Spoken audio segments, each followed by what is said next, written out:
Olá, o seu informativo Extremo Web TV está de volta. Sejam bem-vindos. As cidades de Alfenas, no sul de Minas Gerais, Carangola, na Zona da Mata, Manga e São João da Ponte, na região norte do estado, entraram para a lista de cidades em situação de emergência, de acordo com a Coordenadoria Estadual de Defesa Civil de Minas Gerais, em virtude das chuvas. Segundo o balanço divulgado ontem, quinta-feira, o número de municípios na mesma situação chega a 207 no estado.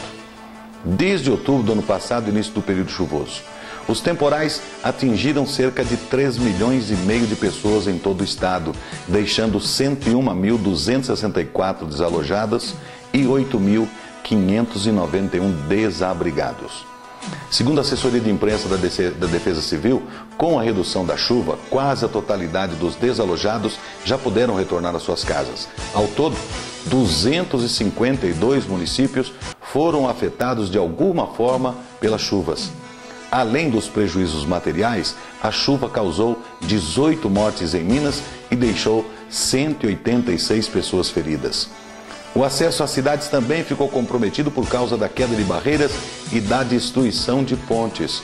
O Departamento de Estradas de Rodagem de Minas Gerais, DRMG, liberou 4 pontos de rodovias que estavam totalmente bloqueados depois que as fortes chuvas atingiram o estado no fim de 2011 e no início de 2012. Segundo a Defesa Civil, há riscos de chuva localmente forte em áreas da divisa dos estados de Minas e São Paulo, como também na Zona da Mata, inclusive com a ocorrência de raios e rajadas de ventos. As temperaturas diurnas sofrem um declínio nas áreas de chuva, proporcionada pelo aumento da nebulosidade. Nas demais localidades, o tempo permanece estável com temperaturas elevadas ao longo do dia, informou o órgão.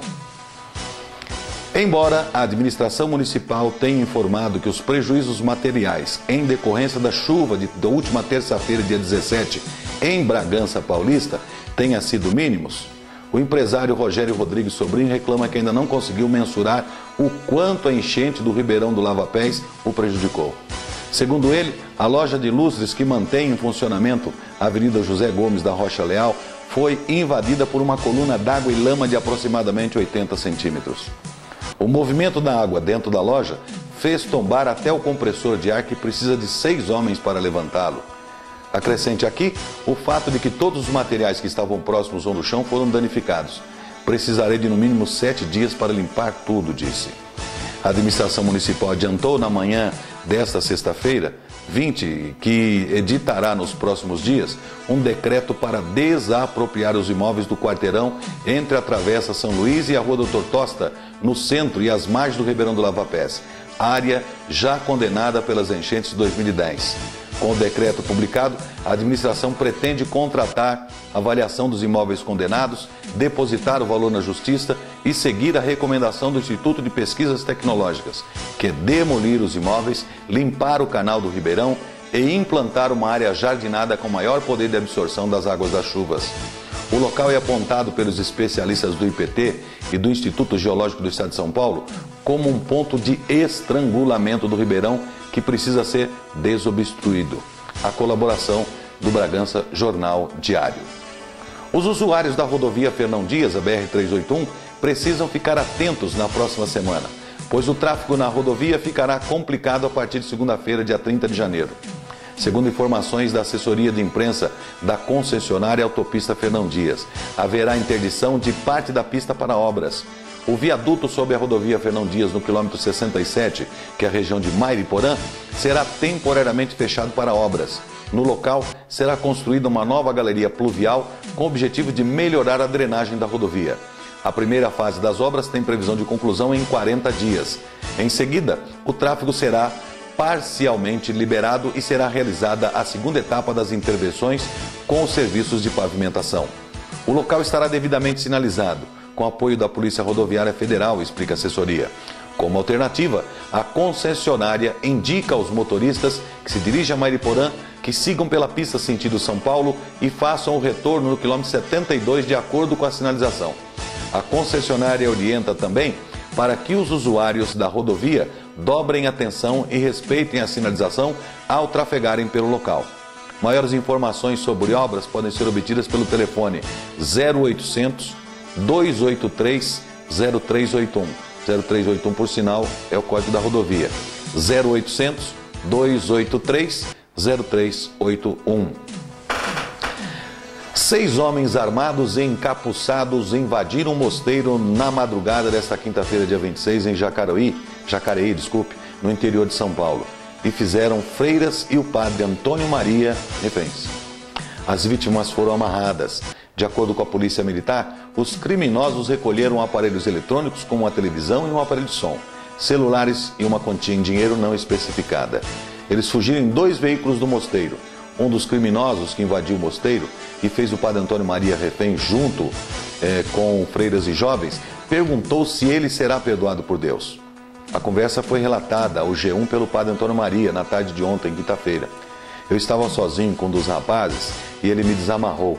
Então eu disse: meu irmão, não sei seu nome e sei que você não vai falar, mas sou seu irmão e se você me permite, deixe-me te dar um abraço.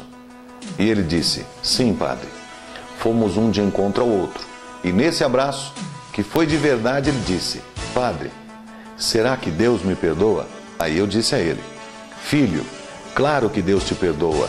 O padre Antônio Maria, que também é cantor e escritor, disse ainda que apesar de ter feito mal às pessoas do mosteiro, ele iria rezar pelos criminosos. Deus é justo. Vocês estão tocando pessoas que Deus ama muito, que largaram tudo por ele. Mas eu vou rezar por vocês, disse ele a um dos criminosos. 6 homens invadiram o sítio nessa quarta, 5 deles estavam encapuzados, o outro tentava o tempo todo cobrir o rosto com as mãos e os braços. Nesta quinta, o padre foi até a delegacia e a polícia lhe mostrou fotos de suspeitos. O padre Antônio Maria não reconheceu nenhum. O padre afirmou ainda que tem a certeza de que tudo tem uma explicação. O assalto aconteceu em 25 de janeiro, que é dia de São Paulo. Um homem que largou tudo por Jesus. Eu acho que isso aconteceu para que todos nós aqui no mosteiro pudéssemos renovar nossa missão com Deus, a de ajudar ao próximo constantemente. No entanto, ele reclamou da falta de patrulhamento rural. Segundo o presidente da Cruz Vermelha de Jacareí, Ivan de Carvalho, a cidade possui 1.200 propriedades rurais e cerca de 700 quilômetros de estradas, mas não possui uma patrulha oficial.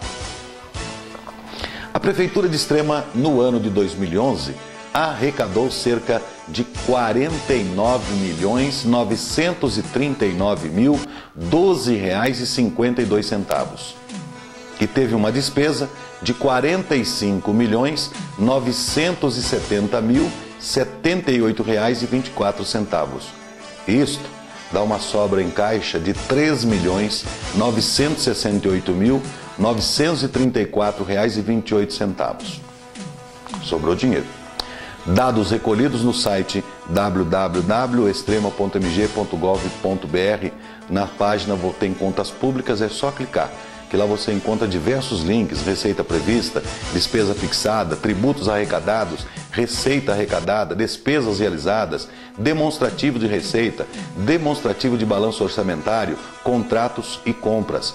E a divulgação é amparada nas leis LC número 101/2000, Lei número 9.755 de 16 de dezembro de 98 e IN número 28 de 5 de maio de 1999, no artigo 48, que diz: são instrumentos de transparência da gestão fiscal, aos quais será dada ampla divulgação, inclusive em meios eletrônicos de acesso público, os planos, orçamentos e leis de diretrizes orçamentárias, as prestações de contas e o respectivo parecer prévio, o relator resumido da execução orçamentária e o relatório de gestão fiscal, e as versões simplificadas desses documentos. Conheça como o seu direito é arrecadado e onde é gasto. É importante a gente acompanhar. Procurem ficar informado. www.extrema.mg.gov.br, link Contas Públicas. A EFD-PIS/COFINS trata-se de um arquivo digital instituído no Sistema Público de Escrituração Digital, SPED, a ser utilizado pelas pessoas jurídicas de direito privado na escrituração da contribuição para o PIS/PASEP e da COFINS, nos regimes de apuração não cumulativos e ou cumulativo. com base no conjunto de documentos e operações representativos das receitas auferidas, bem como os dos custos, despesas, encargos e aquisições geradores de créditos da não cumulatividade. Os documentos e operações da escrituração representativos de receitas auferidas e de aquisições, custos, despesas e encargos incorridos serão relacionados no arquivo da EFD PIS/COFINS em relação a cada estabelecimento da pessoa jurídica. A escrituração das contribuições sociais e dos créditos será efetuada de forma centralizada pelo estabelecimento matriz da pessoa jurídica.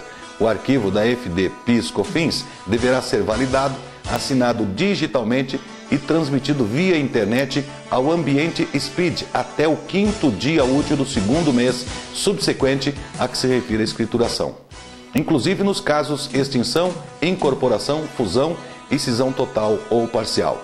Toda vez que você emite uma nota, a Receita Federal ou a Secretaria da Fazenda do seu estado fica sabendo no ato que uma mercadoria foi vendida, assim como para quem foi vendida, como e onde será entregue.